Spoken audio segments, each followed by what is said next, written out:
할렐루야. 하나님 여러분을 사랑하십니다. 그 하나님께서 성령으로 우리와 함께 하시는 가운데 이 시간도 말씀 주시고 은혜 주실 줄로 믿습니다. 오늘 본문의 내용은 너무나 잘 아는 그런 오병이어의 기적이라 이렇게 불리는 그런 놀라운 주님의 기적에 관한 내용입니다. 이것이 얼마나 놀라운 것인지 또 얼마나 중요한 것인지 우리 갖고 있는 이 복음서, 이 네 복음서가 있는데 공관복음 말고 요한복음까지 해서 모든 복음서에 다 이렇게 기록이 되어 있어요. 그만큼 이 기적이 놀라운 기적이어서 뿐만 아니라 놀라운 가장 중요한 또 의의가 있어서 그렇게 기록해 놓은 줄로 압니다. 특별히 이 오병이어의 기적은 단순한 주님의 큰 능력의 역사, 능력으로 이루신 기적, 그것을 우리에게 오늘 단순하게 증거해 주는 것은 아니고요. 도리어 오늘 말씀을 통해서 우리가 살펴보겠는데 이것이 하나님의 우리를 향한 또 오늘 우리의 본문에 등장하는 큰 무리들을 향한 아주 애끓는 이런 사랑에서 이루시는 그런 놀라운 사랑의 기적이고 사랑의 역사인 것입니다. 그래서 오늘 우리가 바로 이 놀라운 기적을 통해서 하나님이 우리를 향해서도 동일하게 갖고 계시는 그런 사랑을 우리가 다시 한번 깊이 생각하면서 그 사랑에 감사하고 또 우리가 우리의 삶 속에 하나님이 이런 사랑으로 함께 하시는 것 때문에 우리가 늘 어떤 어려운 상황에 있든지 우리의 삶의 정황이 어떠하든지 우리가 늘 그 하나님의 사랑을 인하여서 또 그렇게 사랑을 베푸시는 그 하나님 우리 주 예수 그리스도를 인하여서 우리가 믿음으로 든든하게 서서 승리하며 나아가는 그런 자들이 되기를 원합니다. 오늘 우리의 본문 같이 읽었던 말씀 이제 같이 한번 14절 말씀 한번 같이 봉독합니다. 예수께서 나오사 큰 무리를 보시고 불쌍히 여기사 그 중에 있는 병자를 고쳐 주시니라. 여기 보면 예수님께서 큰 무리들을 보셨어요. 그리고 그들을 불쌍히 여기셨다고 말합니다. 그러면서 이제 행하신 일이 그 중에 있는 병자들을 고쳐주시고 그리고 이제 15절 이후에 있는 이런 오병이어의 놀라운 기적을 이루신 거예요. 예수님께서 이 가이사라 지역에서 사역하시다가 특별히 헤롯이 이제 세례 요한을 목베어 죽이고 한 이런 이야기 그리고 제자들이 세례 요한을 장사한 다음에 예수님에 와서 보고하거든요. 이제 문맥상으로는 그런 보고를 들으신 다음에 주님께서 이제 왜 세례 요한을 죽였어요?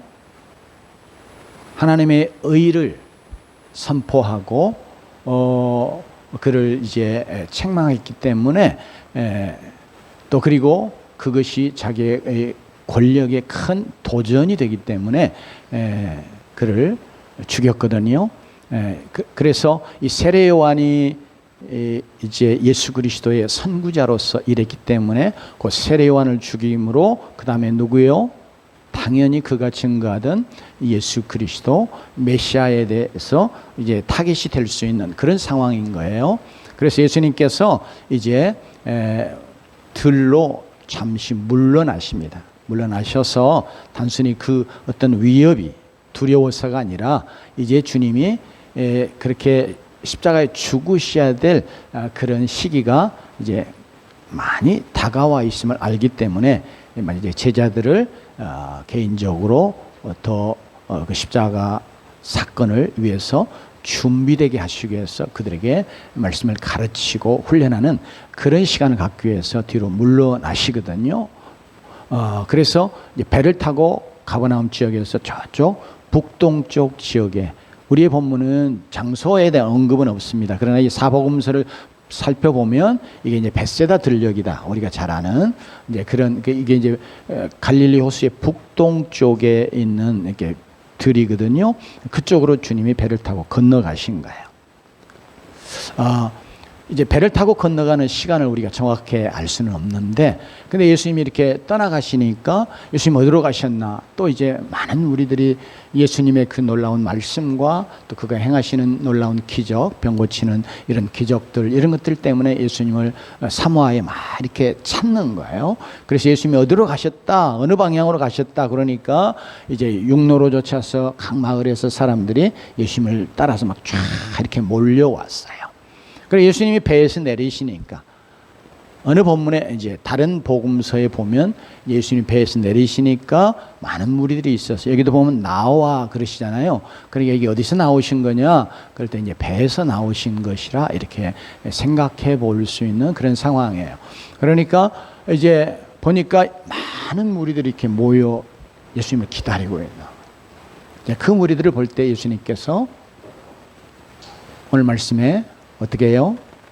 그 무리들을 보고 불쌍히 여기셨다, 이렇게 말씀해요.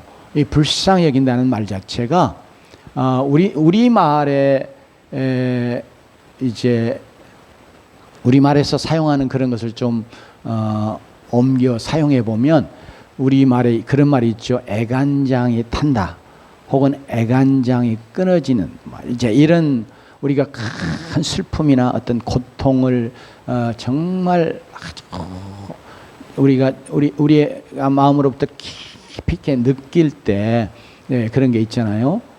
저도 이제 최근에 그렇게 막 이렇게 가슴이라 이렇게 장이 녹아내린다고 해야 될까요?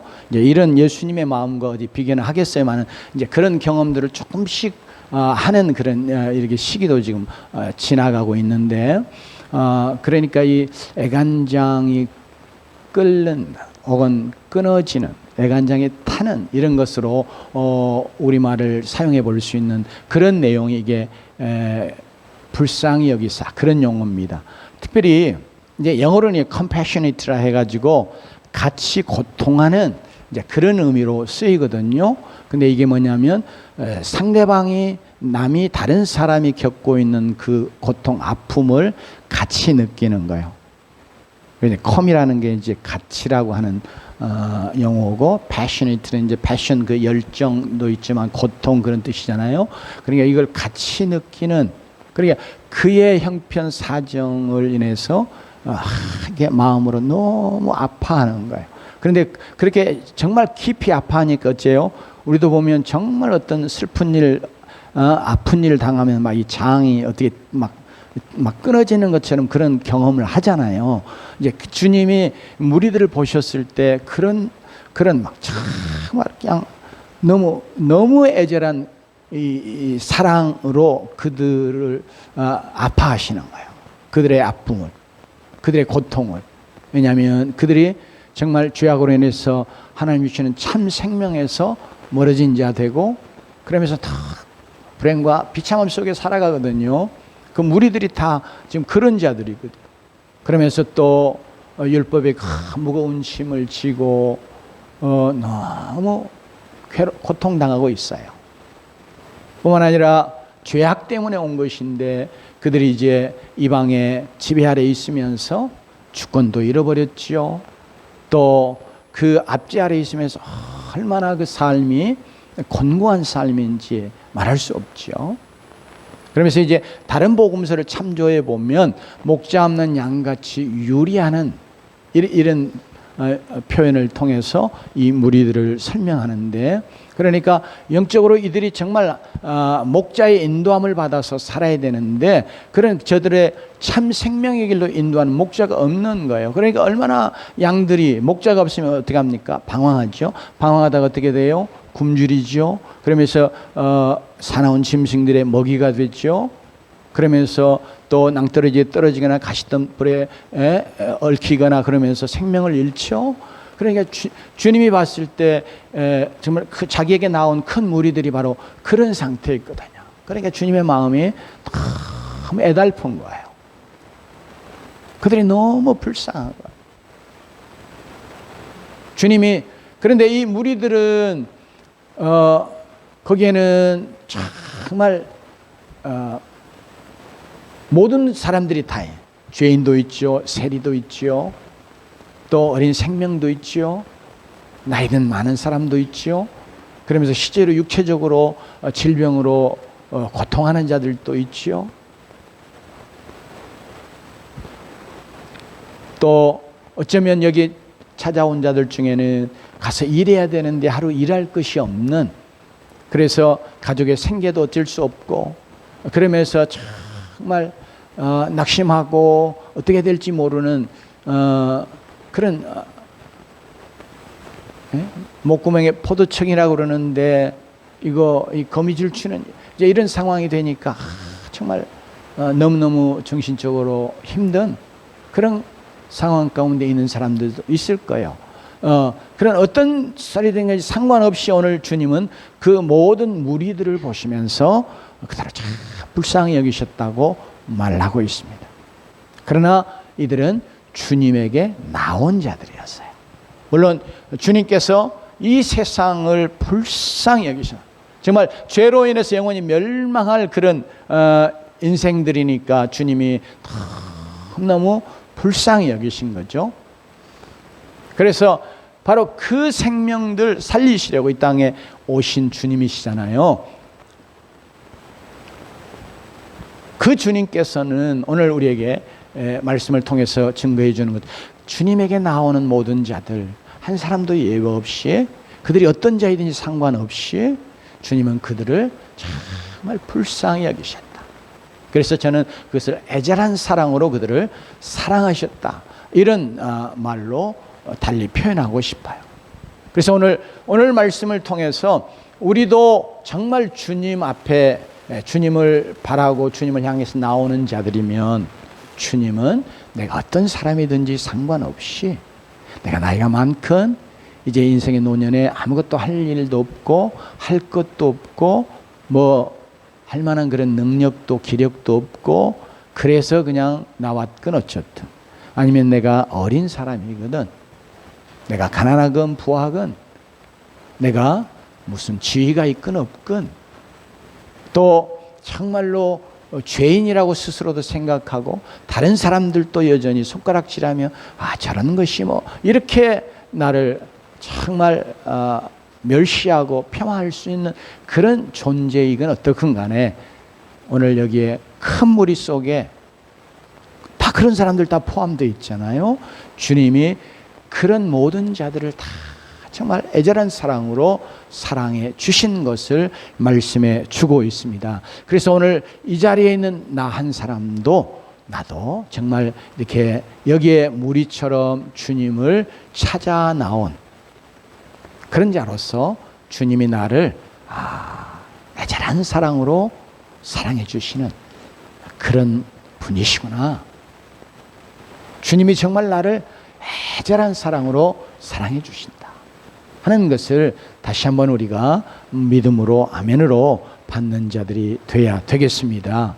특별히 내가 하나님 앞에 정말 구원받지 못할 그런 흉악한 죄인과 같은 그런 자이기 때문에 더욱 지금까지 내가 내 삶을 정말 무가치하게 살고, 그래서 주님 앞에 섰을 때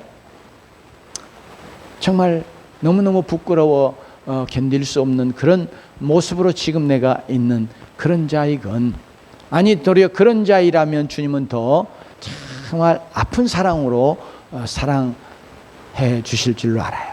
네가 정말 주님이 사랑하기 때문에 정말 사랑받을 만한 자로 서 있지 못할 때 주님은 어째요? 아픈 사랑으로 사랑하죠. 우리가 자녀들을 향해서도 갖고 있는 마음을 가지고 조금 우리가 생각해 보면, 자녀 우리가 낳은 자녀들이기 때문에 부모된 자 입장에서는 다 사랑하잖아요. 물론 그 사랑의 정도의 차이는 있을 수 있지만, 그런데 자식들 중에서도 정말 이게 막 너무 기쁨으로 뜨거운 사랑으로 사랑이 가는 자녀가 있죠. 그러나 여전히 자식이기 때문에 사랑하는데 마음은 너무 이렇게 아픈 자식도 있어요. 그러나 어쨌든 간에 아픈 사랑으로 일지라도 부모이기 때문에 우리는 자녀를 사랑하지요. 또 사랑하려고 하고. 그런데 오늘 우리의 본문 속에 주님은 내가 어떤 존재이든 상관없이 정말로 그 애달픈 사랑으로 저와 여러분을 사랑하시는 줄로 믿습니다. 이 사건 통해서 오병이어의 사건이 우리가 생각할 때 얼마나 놀라운 기적입니까? 그렇죠? 지금 이제 보리떡 5개와 물고기 2마리 가지고 지금 5,000명이 넘는 그런 무리들을 먹이셨다고 성경이 사복음서가 다 증거하는데, 특별히 오늘 우리의 본문 속에 보면 여자와 어린이 외에 이렇게 말하거든요. 그러면 여기 말 속에는 이제 이때 당시에 우리 여자분들은 별로 그렇게 기쁘지 않겠지만 어쩔 수 없죠. 이 당시에 여자들은 사람의 수에 치지 않았어요. 그게 이제 하나님의 관점이 아니라 이제 죄악된 이 세상에서 이루어진 그런 이게 문화적인 그런 상황이거든요. 어쨌든 간에 유대 사회도 그랬단 말이에요. 그래서 수로 칠 때는 남자 장정들만 지금 치는 거예요. 20세 이상으로. 그러니까 이 속에는 이제 노년도 제외시켰을 수 있어요. 왜냐하면 정상적으로 성경에도 보면 성소에 들어갈 일할 레위인을 이야기한달치 그럴 때 나이를 말하잖아요. 20세부터 뭐 50세랄지 이런 식으로. 그러니까 그 이상 넘어가는 노인들 수에 치지 않았을 수 있단 말이에요.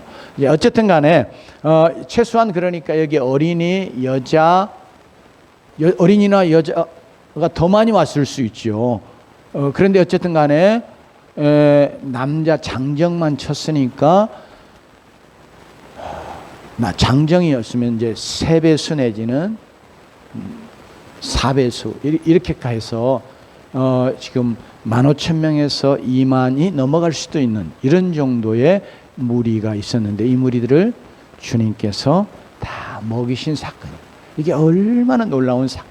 그래서 요한복음에 의하면 이런 놀라운 기적을 행하신 분이라면 우리의 모든 것을 책임질 수 있는 분이다.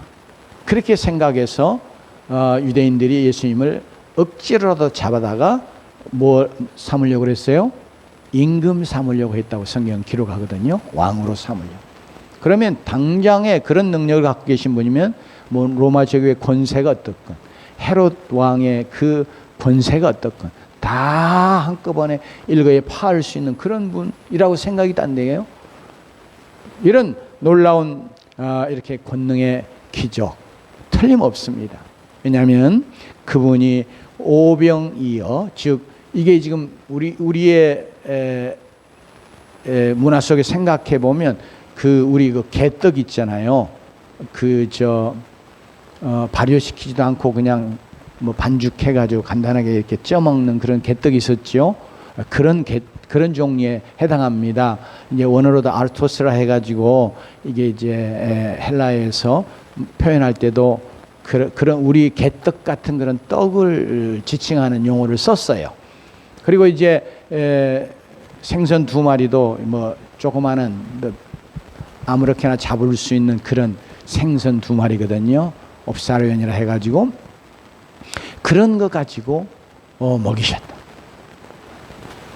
그래 주님께서 그런데 오늘 이렇게 그런 보리떡 5개와 2마리를 물고기 2마리 가지고 그렇게 많은 수를 먹이시는 그런 권능의 기적이니까 맞지요. 얼마나 대단한 기적. 그런데 오늘 우리의 본문의 시작은 그 권능의 역사가 그분이 단순히 능력이 많으셔서 정말 전능한 능력을 갖고 계시는 그런 분이셔서 이 일을 행하신 게 아니고 얼마나 그의 마음에 정말 무리들을 향한 애절한 사랑 때문에 그렇게 하신 것을 우리에게 증거해 주고 있는 것입니다. 특별히 15절 이하에서 보면 제자들이 이제 예수님에게 나왔어요. 그래가지고 이제 저녁이 됐을 때 나왔다고 그럽니다. 근데 이 저녁을 구체적으로 시간을 언급하지 않으니까 우리 현대인들은 시간 가지고 보통 다 생각을 하잖아요. 그런데 유대인들은 2가지 저녁을 이야기를 했다고 그래요. 제가 그 시대에 살지는 않았지만 문헌에 의하면 그래요. 그러니까 첫째 저녁은 오후 3시 이후, 이게 오후 3시가 넘어가면 이들은 벌써 이제 첫째 저녁으로 생각한 것 같아요.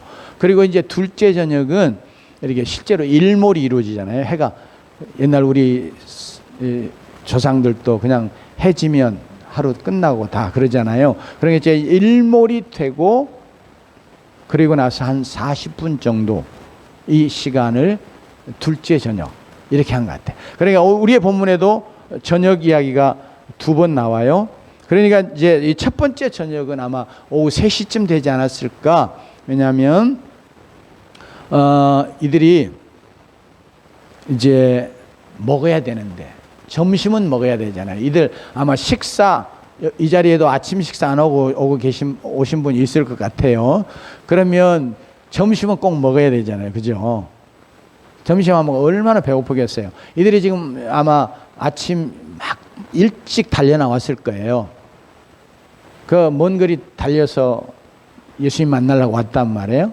그리고 예수님 말씀하시는 말씀들을 듣고 너무 그 말씀에 이제 취해가지고 이제 점심 시간이 지난 것도 잊어버릴 만큼 그렇게 시간이 된 거예요. 제자들이 가만히 보니까 예수님 자꾸 저렇게 말씀 길게 하시지 그만하시지 아마 그런 생각했는지 모르겠어요. 보니까 저녁이 된 거예요. 그러니까 나와서 예수님 이제 저녁이 됐는데 이곳은 빈들이고 때도 이미 저물었으니, 이 말이 뭐예요? 때가 이미 지났으니 원문상으로 그런 뜻입니다. 그러니까 이제 해가 졌다 일몰을 이야기하는 게 아니고 때가 이미 지났으니, 그러니까 어떤 그들이 말하고 있는 때가 있는 거예요. 그러니까 아마 점심때 아마 그때일 수도 있어요.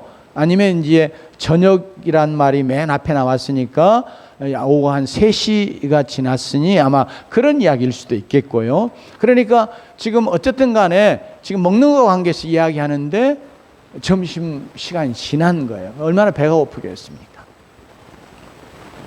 이따 이제 점심 먹는 거 보면 아침 먹고 왔는지 안 먹었는지 잘 알 것 같아요. 그래 이제 배가 고파. 그래서 예수님께 나와서 무리를 좀 이제 가서 그냥 빨리 어떻게든지 사 먹고 끼니를 좀 때우게 하십시오. 그렇게 해야 되지 않겠습니까? 제자들이 나와서 이렇게 이야기하는 거예요. 그러니까 제자들은 이들이 지금 이제 육체적인 배고픔, 허기요, 결핍이지만 그것이 이제 아픔이 없는 거예요. 그러니까 그냥 빨리 좀 보내가지고 자기들이 알아서 좀 어떻게 하게 하세요. 지금 예수님에게 지금 이렇게 요구하고 있는 것이다. 그럴 때 예수님이 갈 것 없다. 이게 이제 가게 할 거 없다. 그 말입니다. 그들 보내지 말아라. 가게 할 거 없다. 그러면서 너희가 먹을 것을 주라. 그렇게 말씀하세요. 물론 이건 이제 제자들이, 즉 예수 믿는 자들이, 예수님을 따르는 자들이 갖고 있는 사명과 관계에서 주님이 말씀하신 것이면서 또 이들의 믿음을 보시려고 이들이 어떻게 할 것인가 하는 것을 주님이 좀 시험해 보시려고 이렇게 말씀하셨을 수 있어요. 그런데 주님은 이제 다른 복음서의 내용을 우리가 참고해 보면 이들이 가다가 기진할까 염려되셨다고 그래요.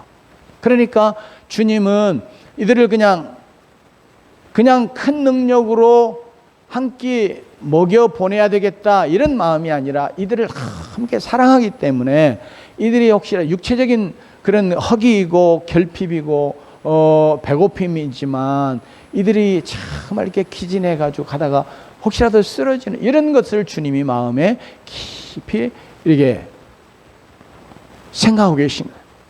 그러니까 그러면서 주님이 이 기적을 이루어 가시는 거예요.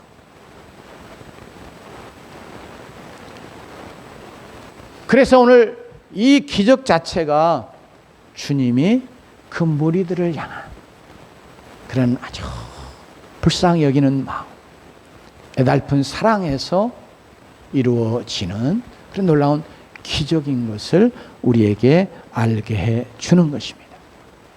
사랑하는 성도 여러분, 오늘 주님은 동시에 이 기적을 통해서 주님이 얼마나 이들을 사랑하시고 이들의 생명을 주님께서 얼마나 귀히 여기시는지 하는 것을 또 보여주시는 거거든요.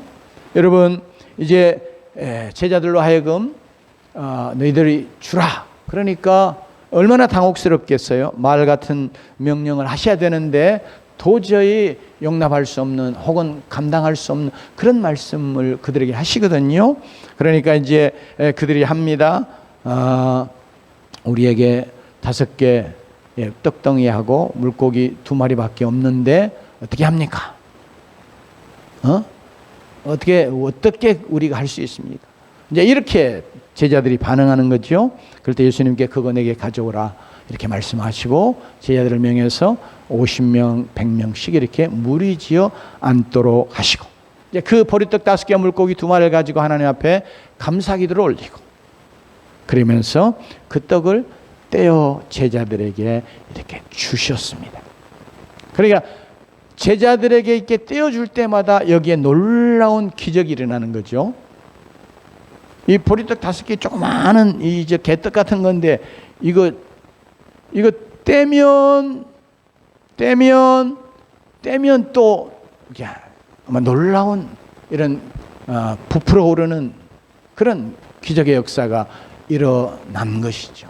그래서 그 제자들이 그것을 받아가지고 이제 또 가서 나눠주는 것. 그때 그 모습을 이렇게 50명, 100명씩 다 앉아있기 때문에 이게 다 보는 거예요. 주님이 감사기도 하고 이렇게 떼어주는 거예요. 그럴 때 그들이요, 그 모습을 보면서 이 작은 것을 크게 만드시는, 그러니까 조금 더 구체적으로는 정말로 모든 것을 다 무에서 만들어내셨던 그 하나님, 그 모습 보는 거 아니겠어요?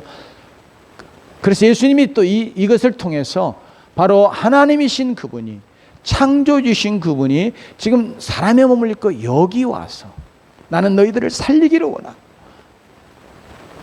너희들에게 생명 주기를 원해서 내가 지금 이 일을 하고 있는 거야 하는 것을 보여주시는 거죠. 그러면서 그것을 바라보는 무리들은 하나님 외에 저런 일을 할 수 있는 이가 누가 있어요? 없지요. 창조주 하나님, 아무것도 없는 것을 만드시던 그 창조주 하나님이 저렇게 사람의 모습으로 이 땅에 오셨구나. 그거 보는 거죠. 그건 단순히 창조주 하나님, 그분 능력과 위대하심을 주님이 나타내 보여주시기 원한 게 아니라 내가 너희를 사랑해서 너희들을 살리려고, 너희들에게 생명 주려고 창조주인 내가 이렇게 너희들 앞에 서 있고 너희들 가운데 와서 너희들에게 지금 이렇게 생명을 나눠주는 거야. 그거 지금 보여주고 계신 겁니다. 그러니까 주님이 얼마나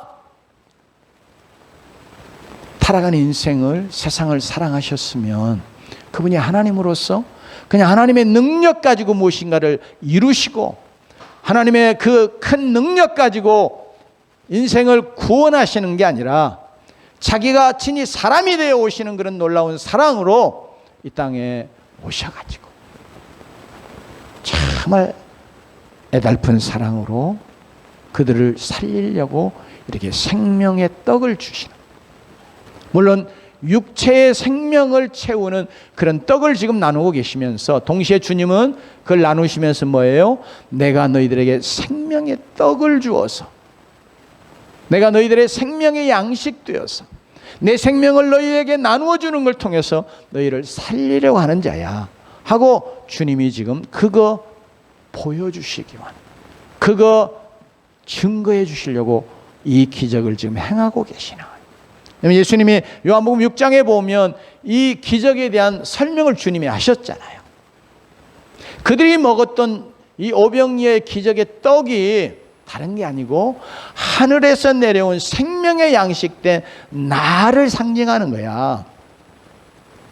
너희들이 떡 먹고 육체의 생명이 살았는데 나는 너희들의 영을 살리려고, 너희들의 영혼을 살리려고, 너희들의 죽은 생명을 살리려고 하늘에서 내려온 그 생명의 양식이다, 내 생명의 떡이다. 그렇게 주님이 말씀하셨거든요. 내가 너희를 사랑하기 때문에 주님의 생명을 주시는 거죠.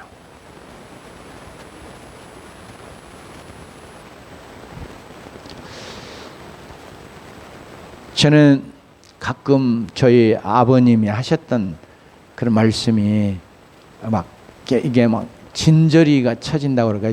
좋은 의미에서인데 막 쳐질 만큼 조금 막 그런 것으로 제게 이렇게 딱 문득 떠오를 때가 있어요. 지금도 이렇게 이야기하다 보니 그 생각이 났는데 저희 부친이 그런 말씀, 나는 너희들을 위해서 내 살이라도 떼줄 수 있다. 왜 그런 말씀을 하셨는지 모르지만 물론 자식을 향한 아주 뜨거운 사랑을 그렇게, 왜냐하면 정말 이제 목회자의 가정에서 정말 자식들은 많고 어렵고 힘들고 가난하고 먹을 거 없고 이제 그런 상황이었고 또 이제 그런 상황과 좀 연관된 어떤 상황 속에서 그런 말씀을 하셨어요. 근데 정말 잊어버릴 수 없는 그 아버지의 자식을 향한 뜨거운 사랑을 그렇게 표현하시더라고요. 실제로 그렇게 하셨을 거예요, 그분은. 그게 이제 사랑하기 때문에 그렇게. 주님이 지금 오늘 기적을 베푸시는 거 그냥 물론 그분은 능력이 많으시기 때문에 그렇게 하실 수 있거든요. 근데 그분이 그 능력이 갖고 있기 때문에 그 능력으로 행하시는 게 아니라 그 영혼들을 정말 사랑하시기 때문에 그 사랑에서 그들을 살리시려고, 육체의 생명만 살리는 게 아니라 그분이 이 땅에 오신 목적이 죽어가는 그 영혼들을 살리려고 오신 그런 분이시기 때문에 그걸 통해서 주님은 자기의 생명을 저와 여러분을 위해서, 그곳에 있는 무리들을 위해서 이렇게 아낌없이 나누어 떼어주시는 그런 우리의 구원자 주님 되시는 것을 이 사건을 통해서 주님이 보여주십니다. 특별히 이것이 유월절 전에 일어난 기적이에요. 네. 다른 복음서에 보면 우리 복음서에는 직접 언급이 없습니다. 이제 유월절을 며칠 앞두고 있는 시점.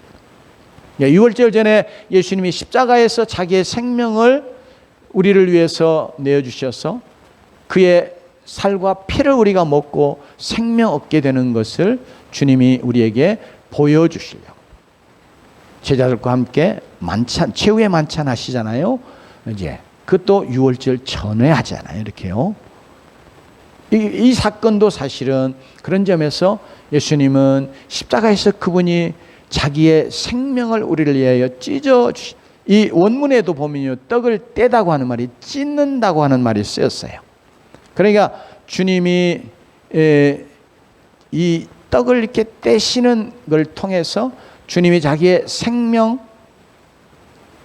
떡이라고 다시 말씀하신 자신을 찢어서 우리에게 나눠주시는 그런 주님의 그 기이한 십자가의 사건을 우리에게 기억해 하시고 그 십자가의 놀라운 사랑을 우리에게 보여주시려고 이렇게 하고 계십니다. 그렇기 때문에 오늘 이 기적을 보면서 주님이 정말 위대한 능력의 주님이신 걸 우리가 또한 믿으십시다. 그분은 창조주 하나님이시기 때문에 능치 못함이 없는 줄로 믿습니다.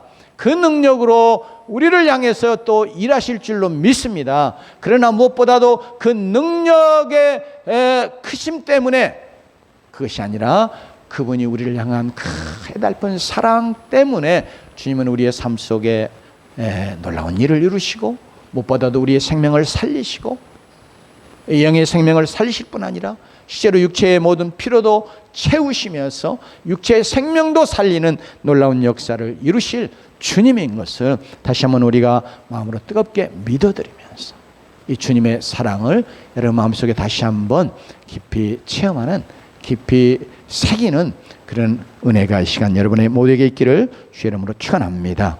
같이 기도하며 나갑시다.